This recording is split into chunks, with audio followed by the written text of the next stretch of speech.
Canada की एक सरकारी रिपोर्ट ने हाल ही में एक बड़ा खुलासा किया है, जिससे देश और भारत दोनों में सनसनी फैल गई है। रिपोर्ट में साफ तौर पर माना गया है कि खालिस्तानी आतंकी संगठन कनाडा की धरती से सक्रिय हैं और उन्हें आर्थिक सहायता भी मिल रही है। ये पहली बार है जब कनाडा ने आधिकारिक तौर पर स्वीकार किया है कि ये संगठन यहाँ से फंडिंग जुटा रहे हैं। कनाडा के वित्त मंत्रालय की इस रिपोर्ट में मनी लॉन्ड्रिंग और आतंकवादी फंडिंग से जुड़े खतरों का विस्तार से आकलन किया गया।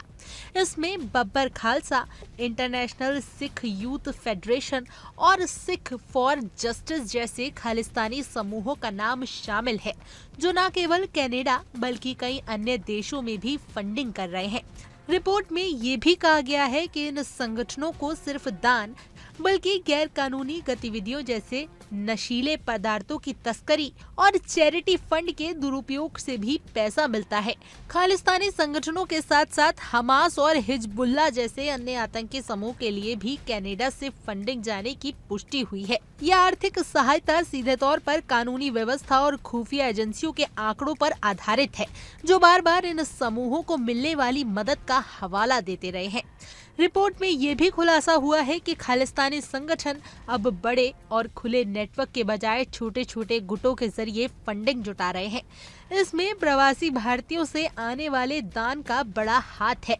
इसके अलावा ये संगठन आधुनिक टेक्निकों का इस्तेमाल कर रहा है, जैसे क्राउड फंडिंग, क्रिप्टो करेंसी और बैंकिंग सिस्टम का गलत इस्तेमाल। नॉन प्रॉफिट ऑर्गेनाइजेशन और चैरिटी संस्थानों का भी दुरुपयोग किया जा रहा है, जिससे ये साजिश और भी पनप रही है। कनाडा सरकार की रिपोर्ट में बड़ा कबूलनामा सामने आया है। बड़ा कबूलनामा। कनाडा सरकार की रिपोर्ट में बड़ा कबूलनामा क्या है वो आपको हम बता देते हैं। खालिस्तानी संगठन पर कनाडा सरकार का कबूलनामा है। कनाडा से खालिस्तानी संगठनों को फंडिंग मिलती है, यह कहा गया है। रिपोर्ट में बब्बर खालसा, सिख यूथ फेडरेशन का जिक्र किया गया है। बब्बर खालसा का खास तौर पर जिक्र किया गया है, सिख यूथ फेडरेशन का जिक्र किया गया है। लेकिन यह अब तक का सबसे बड़ा कबूलनामा कनाडा सरकार की तरफ से, जहां पर उन्होंने कहा है कि कनाडा से खालिस्तानी संगठनों को फंडिंग मिलती है। यहां फलते फूलते हैं ये संगठन जो खालिस्तान चरमपंथी आइडियोलॉजी के साथ आगे बढ़ रहे हैं। अब भारत के आरोप पर अब खुद कनाडा सरकार ने मुहर लगा दी है। जी हां, आखिरकार कनाडा सरकार ने खुद ही कबूल लिया है कि कनाडा खालिस्तानी आतंकवादियों ने जो वहां पर हैं जड़ें अपनी उसके संगठनों को वो फंडिंग कर रहा है। सरकारी रिपोर्ट ने इस बात की पुष्टि की है कि खालिस्तानी संगठनों को कनाडा समेत अन्य देशों से फंड मिल रहा है। कनाडा सरकार की एक ताजा रिपोर्ट में यह खुलासा हुआ है कि खालिस्तानी संगठन अब भी वित्तीय सहयोग जुटाने में सक्रिय हैं। पैसा आ रहा है उनके पास, फंडिंग आ रही है उनके पास। रिपोर्ट की माने तो इन संगठनों को कनाडा सहित कई देशों से मदद मिलती रही है। बता दें कि कनाडा के पूर्व प्रधानमंत्री जस्टिन ट्रूडो, ये नाम आपको अच्छे से याद होगा, लगातार इससे मुंह मोड़ते रहे, इस सच को छिपाने में लगे रहे। जस्टिन ट्रूडो अपने कार्यकाल में उन्होंने भारत पर भी कई गंभीर झूठे आरोप लगाए थे। कनाडा सरकार की रिपोर्ट में कहा गया है कि पहले कनाडा में इनका एक व्यापक फंड रेजिंग नेटवर्क था, लेकिन अब ये गतिविधियां छोटे समूहों या व्यक्तियों तक सीमित हो गई, यानी उस पर नकेल कसी जा रही है। ये लोग खालिस्तानी आंदोलन के प्रति प्रतिबद्ध तो हैं, लेकिन किसी विशेष संगठन से उनका प्रत्यक्ष जुड़ाव नजर नहीं आता। इसके बावजूद उनका आर्थिक सहयोग इन संगठनों को सक्रिय बनाए रखने में अहम भूमिका निभा रहा है। पैसा तो जरूरी है, फंडिंग कहीं से तो आती है। अब देखिए, भारत लंबे समय से आरोप लगाता आ रहा है कि कनाडा खालिस्तानी गतिविधियों पर कठोर कार्रवाई करने में विफल है, यानी फेल है वो। हाल के सालों में दोनों देशों के बीच खालिस्तान समर्थक गतिविधियों को लेकर तीखी बयानबाजी भी हुई है। ऐसे में यह रिपोर्ट न केवल कनाडा की आंतरिक सुरक्षा के लिए एक बड़ी चुनौती है, बल्कि इससे अंतर्राष्ट्रीय संबंधों पर भी असर पड़ सकता है। कनाडा में खालिस्तानी विचारधारा का प्रभाव रखने वाला एक छोटा लेकिन सक्रिय वर्ग मौजूद है, जो राजनीतिक और सामाजिक स्तर पर भी प्रभाव डालने की कोशिश करता है। खालिस्तानी उग्रवाद का जिक्र ऐसे समय में हुआ है जब कनाडा और भारत के रिश्तों में धीरे धीरे सुधार देखने को मिल रहा है। लेकिन अब देखना होगा कि कनाडा सरकार की इस रिपोर्ट का भारत कनाडा के रिश्तों पर क्या असर पड़ेगा। इसी के लिए एक्सपर्ट्स भी हमारे साथ जुड़ेंगे, सवाल भी हम उनसे पूछेंगे, लेकिन आपको बता देते हैं पहले कनाडा की खुफिया रिपोर्ट में क्या है और फंडिंग कहां से होती है, यह खुलासा किस कदर हुआ है, उसके बारे में हम आपको बताते हैं। कनाडा सरकार का बड़ा कबूलनामा, आप जान लीजिए क्या कुछ है इसमें। देखिए, उन्होंने की तरफ से यह कहा गया खालिस्तानी उग्रवादियों को कनाडा से फंडिंग ये मिलती थी उनको, ये आप समझ लीजिए, आप इस बोर्ड के माध्यम से समझ लीजिए, खालिस्तानी उग्रवादियों को कनाडा से फंडिंग मिलती है। अब आपको बताते हैं और क्या, कनाडा की इंटेलिजेंस ने ये कई ट्रांजैक्शंस हैं वो पकड़ भी लिए हैं कि भाई ट्रांजैक्शंस जो हुए हैं, अब कनाडा के साथ कई और देशों से बड़े पैमाने पर फंड रेजिंग यानी पैसा जुटाया गया है। पैसा, फंड रेजिंग, रिपोर्ट में बब्बर खालसा सिख यूथ फेडरेशन का जिक्र किया गया, बब्बर खालसा दल का खास तौर पर। ये तो वो संगठन है कि जो खालिस्तानी प्रोपेगेंडा आइडियोलॉजी को आगे बढ़ाने का प्रयास कर रहे हैं। मुद्दा आपको अच्छे से समझा दिया, स्टोरी आपको हम समझा दी, आपको लेकर चलते हैं अपने मेहमानों के पास, एक्सपर्ट्स की राय जानते हैं, उनसे समझने का प्रयास करते हैं कि ये रिपोर्ट से कितना बड़ा खुलासा जो हुआ है उसका असर भारत और कनाडा के रिश्तों पर कितना पड़ने वाला है, क्या ये सुधरेंगे या खराब होंगे, या जो भी इनकी राय रहेगी। स्वागत करना चाहूंगा कमांडर सुदर्शन चक्रपाणी जी का, रिटायर्ड रक्षा विशेषज्ञ। जयंत सर, बहुत बहुत धन्यवाद, आपने अपना कीमती वक्त निकाला। और साथ ही साथ major Ashish Chaturvedi ji, retired defence expert. Jayant sir, आपका भी बहुत बहुत शुक्रिया अपना कीमती वक्त निकालने का। सबसे पहला प्रश्न मेरा चक्रपाणी साहब आपसे रहेगा, इस रिपोर्ट को पॉजिटिवली देखा जाए? मुझे तो लगता है थोड़ा पॉजिटिवली देखना चाहिए कि भाई कम से कम खुलासे तो हो रहे हैं। अब गुरपतवंत सिंह पन्नू की जो तस्वीर हम आपको दिखा रहे हैं, ये ऐसे खतरनाक लोग हैं जो धरती पर हैं और भारत के खिलाफ प्रोपेगेंडा कर रहे हैं, और कनाडा इनके लिए एक अच्छी फर्टाइल जमीन थी। इनको अपनी जो नई खेप अगर तैयार करनी है, नए दुश्मन अगर तैयार करने भारत के विरोध में, लेकिन अब ये रिपोर्ट बहुत बड़ा खुलासा। चक्रपाणी जी। शिवम जी, सबसे पहले नमस्कार, जय हिंद, जय भारत। जय हिंद। देखिए शिवम जी, आपने जो शुरुआत में जो रिपोर्ट बताई है, ये रिपोर्ट में कोई नई चीज नहीं है जहां तक हमारा सवाल है। ये तो हम हमेशा जानते रहे हैं और ये आज की बात नहीं है, कई सालों से होता आ रहा है। आप देखिए, चाहे वो हमारे जो फार्मर ये वाला हुआ था, आंदोलन हुआ था, उसमें भी बब्बर खालसा का और गुरपंत सिंह पन्नू इन सब का हाथ है। आपको ये भी याद होगा कि जब हमारे रेड फोर्ट के ऊपर भी जो झंडे के साथ बदतमीजी की गई थी, वहां पे भी इनका हाथ था।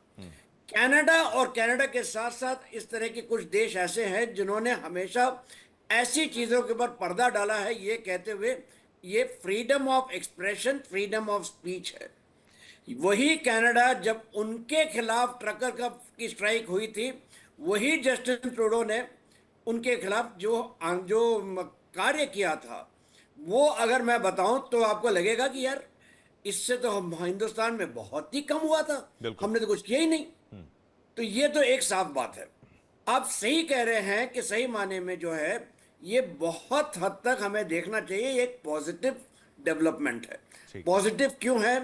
देखिए, हमारे बीच में कनाडा और हमारे बीच में जो तनाव था या जो भी अनबन थी, प्रिडोमिनेंटली खालिस्तान और खालिस्तान के साथ साथ जो फंडिंग के साथ था, खालिस्तान की रेफरेंडम हुआ, वहाँ पे गुरुद्वारे का नाजायज इस्तेमाल करते हुए पैसे जुटाए जाते थे, ये सारी चीज़ें होती थी।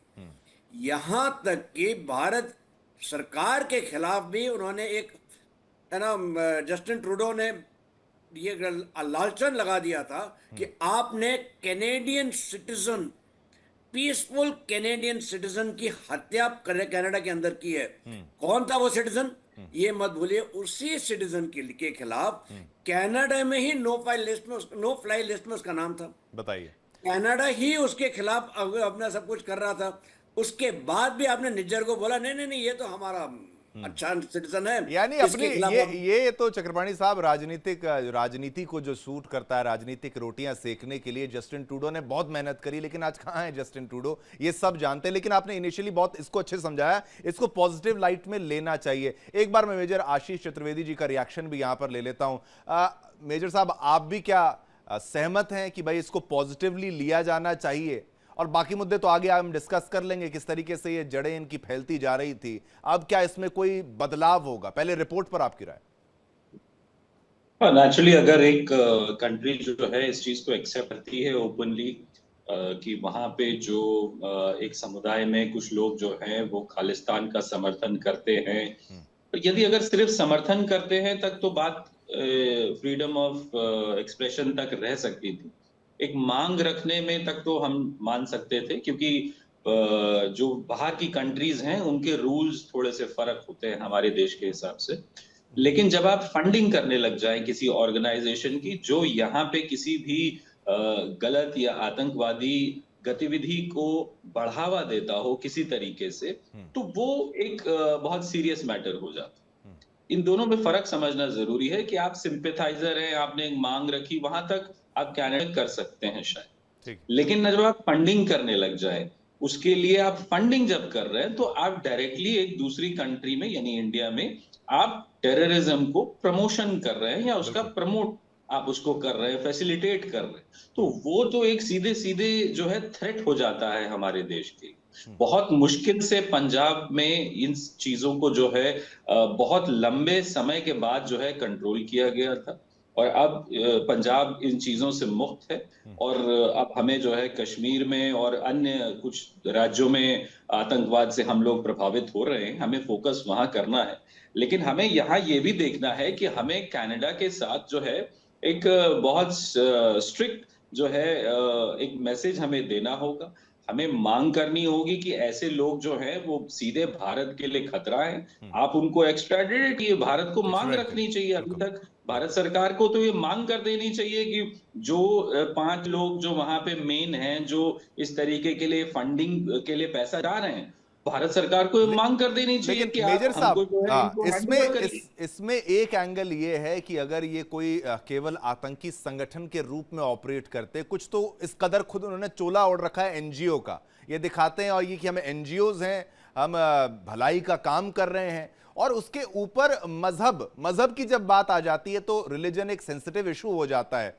तो भारत भी थोड़ा बच के फूंक फूंक कर कदम चलता है कि भाई ये सक्सेसफुल ना हो जाए। इन्होंने बहुत बीज बोए कि भाई सिखों को हिंदुओं से अलग दिखाने का प्रयास करें, हमारे रूट्स बिल्कुल सिमिलर हैं, उसको आप बिल्कुल अलग कर ही नहीं सकते जितना भी प्रयास करें। लेकिन ये बहुत हद तक प्रयास कर रहे थे, और जो युवा पीढ़ी को बरगलाने का प्रयास इनकी तरफ से किया जा रहा था, उसमें पैसा भी इनके पास था, नेटवर्क इनके पास था, और जिस तरीके से चक्रपाणी साहब ने बताया कि गुरुद्वारे तक का इस्तेमाल ये लोग कर रहे थे, तो एक तरीके से लोगों को ये अपने लपेटे में ले रहे थे, झांसे में ले रहे थे। इस पर नकेल कसना क्या भारत के लिए थोड़ा डिफिकल्ट यानी मुश्किल नहीं है? चतुर्वेदी साहब पहले आपसे, फिर चक्रपाणी जी, इस पर आपका रिएक्शन। हाँ, नहीं, देखिए मुश्किल बिल्कुल नहीं है। आपका ऑडियो म्यूट हो गया सर शायद। हाँ, नहीं, मेरा ऑडियो अब ठीक बोलिए, है, अब बोलिए, म्यूट नहीं है। हाँ बोलिए, अब आ रहा है। मैं ये कह रहा था कि इसके लिए एक स्ट्रांग विल चाहिए होती है।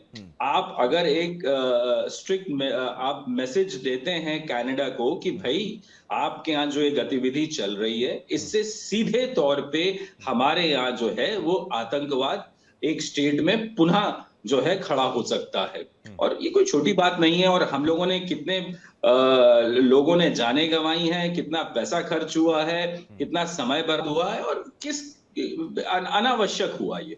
तो बहुत जरूरी है कि हम कनाडा को ये बिल्कुल स्ट्रिक्ट मैसेज दें कि भाई इस तरीके की जो फंडिंग करने वाले लोग हैं, हमको उनको एक्स्ट्राडिट करने की मांग रख देनी चाहिए, हमें उनके ऊपर प्रेशर हिट करना है, हमें यूएन में इस चीज को उठाना है। लेकिन उसी के साथ साथ देखिए यहाँ ये भी जरूरी हो जाता है, एक चीज समझने की जरूरत है कि पूरे वर्ल्ड हो, चाहे कोई ऑर्गेनाइजेशन हो या किसी तरीके के मिलिटेंट ऑर्गेनाइजेशन हो, आज रिलीजन यानी धर्म ये सबके लिए एक बहुत अच्छा जरिया बना हुआ है। देश में राजनीति में भी उसका इस्तेमाल होता है, हम देख रहे हैं। तो कहीं ना इसका जो इस्तेमाल है वो अपने तरीके से हर कोई फायदा इसका होने का कर रहा है, लेकिन ये आम जनमानस को अपने को ज्यादा जागरूक रखना है कि भाई धर्म एक आस्था का विषय है, वो किसी आतंक, किसी राजनीति, किसी को, तो वो उन लोगों के फायदे के लिए, आपके फायदे के लिए। तभी तो मेजर साहब ये पंजाब की धरती से ये सब नहीं कर पा रहे, ये कनाडा से ऑपरेट कर रहे हैं, और जैसा कि आपने बताया वहां के रूल्स एंड रेगुलेशंस का फायदा उठाकर वो कर रहे हैं